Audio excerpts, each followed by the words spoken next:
ಆತ್ಮೀಯರೇ, ನಾನು ದೊಡ್ಡಬಸಪ್ಪ ಬಿ. ಎಲ್ಲರಿಗೂ ನನ್ನ ಯೂಟ್ಯೂಬ್ ಚಾನಲ್ಗೆ ಸ್ವಾಗತ. ಇಂದು ಸಮತಲ ದರ್ಪಣದಲ್ಲಿ ಉಂಟಾಗುವ ಅನಂತ ಪ್ರತಿಬಿಂಬಗಳ ಮೇಲೆ ಒಂದು ಸರಳ ಪ್ರಯೋಗವನ್ನ ಮಾಡೋಣ.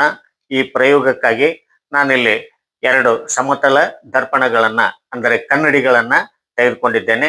ಈ ಕನ್ನಡಿಗಳನ್ನ ನೇರವಾಗಿ ನಿಲ್ಲುವಂತೆ ಮಾಡಲಿಕ್ಕೆ ಹಿಂದ್ಗಡೆ ರಟ್ಟನ್ನ ನಾನಿಲ್ಲಿ ಅಂಟಿಸಿಕೊಂಡಿದ್ದೇನೆ.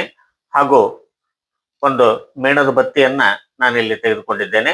ಮೇಣದ ಬತ್ತಿಯನ್ನು ಹೊತ್ತಿಸ್ಲಿಕ್ಕೆ ಒಂದು ಲೈಟರ್ ಅನ್ನ ನಾನು ತೆಗೆದುಕೊಂಡಿದ್ದೇನೆ. ಈ 2 ಸಮತಲ ದರ್ಪಣಗಳನ್ನ ಒಂದರ ಎದುರಿಗೆ ಮತ್ತೊಂದನ್ನ ಇಟ್ಟು ಅವುಗಳ ಮಧ್ಯದಲ್ಲಿ ನಾನು ಮೇಣದ ಬತ್ತಿಯನ್ನ ಹೊತ್ತಿಸಿ ಇಡ್ತೇನೆ.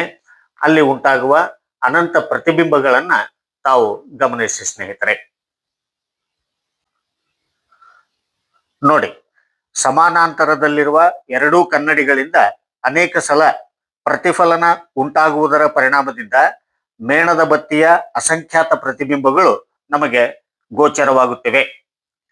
ಬೆಳಕಿನ ಪ್ರತಿಫಲನದಿಂದ ಒಂದು ಕನ್ನಡಿಯಲ್ಲಿ ಉಂಟಾಗುವ ಪ್ರತಿಬಿಂಬವು ಇನ್ನೊಂದು ಕನ್ನಡಿಗೆ ವಸ್ತುವಾಗುವುದರ ಪರಿಣಾಮದಿಂದ ಅನೇಕ ಪ್ರತಿಬಿಂಬಗಳು ನಮಗೆ ಕಾಣಿಸುತ್ತವೆ.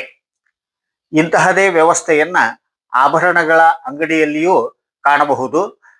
ಅಂಗಡಿಯು ಚಿಕ್ಕದಾಗಿದ್ದರೂ ಸಹಿತ ಈ ಸಮತಲ ದರ್ಪಣಗಳ ಅಳವಡಿಕೆಯಿಂದ ಅಂಗಡಿಯು ನಮಗೆ ವಿಶಾಲವಾಗಿಯೂ ಕಾಣಿಸುತ್ತದೆ. ಹಾಗೂ ಅಲ್ಲಿ ಸ್ವಲ್ಪ ಆಭರಣಗಳಿದ್ದರೂ ಬಹಳಷ್ಟು ಆಭರಣಗಳು ಇದ್ದಂತೆ ನಮಗೆ ಗೋಚರವಾಗುತ್ತದೆ. ಕೆಲವು ಸಲೂನ್ಗಳಲ್ಲಿಯೂ ಸಹಿತ ಇಂತಹ ವ್ಯವಸ್ಥೆ ಇರುವುದನ್ನು ನಾವು ಕಾಣಬಹುದು. ಇದೇ ರೀತಿ 2 ಕನ್ನಡಿಗಳನ್ನ ಸಮಾನಾಂತರವಾಗಿ ಇಟ್ಟು ಅವುಗಳ ಮಧ್ಯೆ ಬೇರೆ ಬೇರೆ ವಸ್ತುಗಳನ್ನಿಟ್ಟು ನಾವು ಅತ್ಯಂತ ಸುಂದರವಾದ ದೃಶ್ಯವನ್ನ ಕಾಣಬಹುದು. ಒಂದು ರಟ್ಟಿನ ಬಾಕ್ಸಿನ ಒಳಮೈಯಲ್ಲಿ 2 ಕನ್ನಡಿಗಳನ್ನ ಎದುರು ಬದರಿಗೆ ಬರುವಂತೆ ಅಂಟಿಸಿ ಆ ಬಾಕ್ಸಿನ ತಳದಲ್ಲಿ ಒಂದು ಡ್ರಾಯಿಂಗ್ ಶೀಟ್ ನಲ್ಲಿ ರೋಡಿನ ಚಿತ್ರವನ್ನ ತೆಗೆದು ಆ ರೋಡಿನಲ್ಲಿ 2 ಪ್ಲಾಸ್ಟಿಕ್ಕಿನ ಬೈಕ್ ಅಥವಾ ಕಾರುಗಳನ್ನ ಇಟ್ಟು ಆ ರೋಡಿನ ಪಕ್ಕದಲ್ಲಿ 1-2 ಪ್ಲಾಸ್ಟಿಕ್ಕಿನ ಸಸಿಗಳನ್ನ ಜೋಡಿಸಿದಾಗ ಅತ್ಯಂತ ಸುಂದರವಾದ ದೃಶ್ಯವನ್ನು ನಾವು ಕಾಣಬಹುದು.